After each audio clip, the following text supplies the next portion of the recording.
ত্রয়োদশ জাতীয় সংসদ নির্বাচনের পর বিএনপির সর্বোচ্চ নীতি নির্ধারণী ফোরাম জাতীয় স্থায়ী কমিটির বৈঠক অনুষ্ঠিত হয়েছে। বৈঠকে সরকারের গত ৪৭ দিনের কার্যক্রম পর্যালোচনা এবং ভবিষ্যৎ করণীয় নিয়ে আলোচনা হয়েছে। শনিবার ৪ এপ্রিল রাত ৮:৩০টায় গুলশানের বিএনপির চেয়ারপারসনের রাজনৈতিক কার্যালয়ে বৈঠকটি শুরু হয়।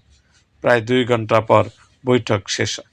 বৈঠক শেষে বিএনপির মহাসচিব মির্জা ফখরুল ইসলাম আলমগীর জানান, যত দ্রুত সম্ভব দলের কাউন্সিল আয়োজনের বিষয়ে আলোচনা হয়েছে।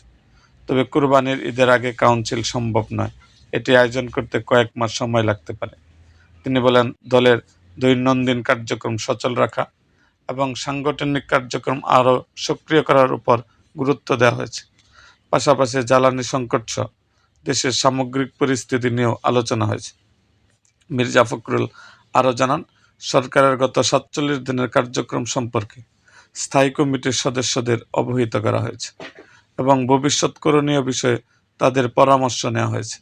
তবে সংরক্ষিত নারী আসন নিয়ে বৈঠকে কোনো আলোচনা হয়নি। বিএনপির চেয়ারপারসনের ভারপ্রাপ্ত চেয়ারম্যান তারেক রহমানের সভাপতিত্বে অনুষ্ঠিত এই বৈঠকে স্থায়ী কমিটির সদস্যরা সরাসরি ও ভার্চুয়ালি অংশ নেন। উপস্থিত ছিলেন ডক্টর খন্দকার মোশাররফ হোসেন, গয়েরচন্দ্র রায়, ডক্টর মঈন খান, আমির খুরশু মাহমুদ চৌধুরী, সালাউদ্দিন আহমেদ, ইকবাল হাসান মাহমুদ টুকু এবং অধ্যাপক এজেড.এম. জাহিদ হোসেন। ভার্চুয়ালি অংশগ্রহণ করেন মোহাম্মদ নজরুল ইসলাম খান এবং বেগম সেলিমা রহমান।